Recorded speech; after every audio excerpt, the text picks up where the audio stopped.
Factory में palm oil कैसे बनता है और क्या आपको पता है पाम ऑयल किन चीजों से बनता है और कैसे बड़ी बड़ी फैक्ट्री में पाम ऑयल का प्रोडक्शन किया जाता है। तो चलिए आज इस वीडियो में हम आपको बताते हैं कि इस पाम ऑयल को बनाने की पूरी प्रोसेस क्या होती है।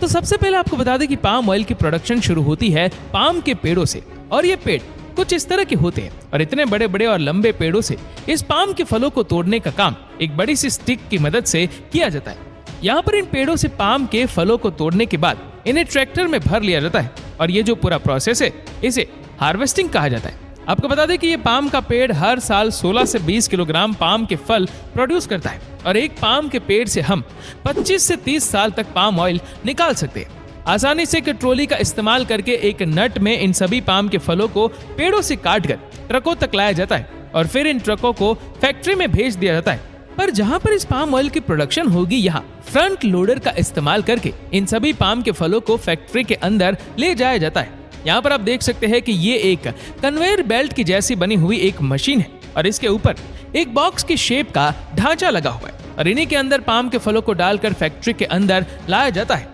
इसके बाद यहाँ पर एक दूसरी प्रोसेस को शुरू किया जाता है जिसका नाम है स्टरलाइजेशन प्रोसेस। तो ये काम करने के लिए पाम के फलों को कुछ इस तरह से इन स्टरलाइजेशन चैम्बर में डाला जाता है और इस स्टरलाइजेशन के इस प्रोसेस में इन पाम के फलों को हाई प्रेशर स्टीम की मदद से स्टरलाइज किया जाता है। यहाँ पर इन चैम्बर के अंदर का टेम्परेचर 140 से 150 डिग्री सेल्सियस तक चला जाता है और इस प्रोसेस को करने का मकसद ये होता है कि इन फलों के अंदर जितने भी एंजाइम, फंगस या बैक्टीरिया जो भी मौजूद होते हैं वो सब निकल जाए। इसके बाद इन पाम के फलों को डिसइंफेक्शन प्रोसेस से गुजारा जाता है जहाँ पर इन फलों को पहले उबाला जाता है और इनमें से माइक्रो ऑर्गेनिज्म को अलग कर लिया जाता है। इन फल के अच्छे से उबल जाने के बाद इन्हें एक्सट्रैक्टिंग प्लांट में ले जाया जाता है और जिसके लिए यहाँ पर मौजूद कन्वेयर बेल्ट का इस्तेमाल किया जाता है। तो अभी उबले हुए पाम के फल इस यूनिट तक आ चुके हैं। तो यहाँ पहुँचने के बाद इन फलों को स्टीपर के अंदर डाल दिया जाता है जहाँ पर ये तेजी से घूमता है और फिर धीरे धीरे करके इन फलों में मौजूद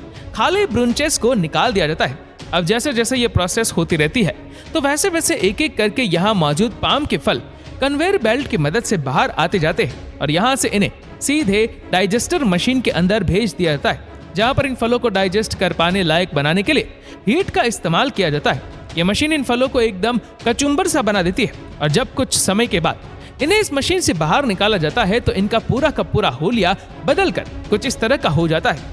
मशीन द्वारा इन फलों को पूरी तरह से कुचल दिया जाता है। इसके बाद बारी आती है प्रेस मशीन की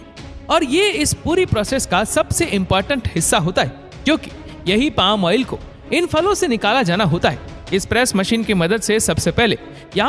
पहले पाम ऑयल से फाइबर को अलग किया जाता है और जो कुछ इस तरीके से बाहर निकाला जाता है वहीं दूसरी ओर इन फलों में से पाम ऑयल निकाला जा रहा होता है। जैसा कि आप देख ही सकते हैं कि यह मशीन कैसे इन फलों को प्रेस करके इनमें से पाम ऑयल निकाल रही है। तेल निकालने के बाद इसे कुछ इस तरह से रिसेप्शन टैंक के अंदर डाला जाता है और जहां पर इस ऑयल को डाइल्यूट क्रूड ऑयल में बदला जाता है और जिसके बाद इसे कोल्ड स्टोरेज में लाकर रखा जाता है और यहाँ पर यह ऑयल कुछ ही समय में लिक्विड से सॉलिड में बदल जाता है और कुछ ऐसा दिखने लगता है। अब कुछ समय के बाद वहां से डाइल्यूटेड क्रूड ऑयल को वहां से लाकर इसे क्लैरिफी मशीन में लाया जाता है। इस मशीन के अंदर एक एक करके पाम ऑयल के ब्लॉक्स को डाला जाता है। इसके बाद ये मशीन इस ब्लॉक्स को पाम ऑयल में कन्वर्ट कर देती है और अपने अंदर लगे हुए प्योरीफायर की मदद से बाहर निकाल देती है और फिर आखिर में जाकर इस पाम ऑयल को बॉटल्स में पैक कर लिया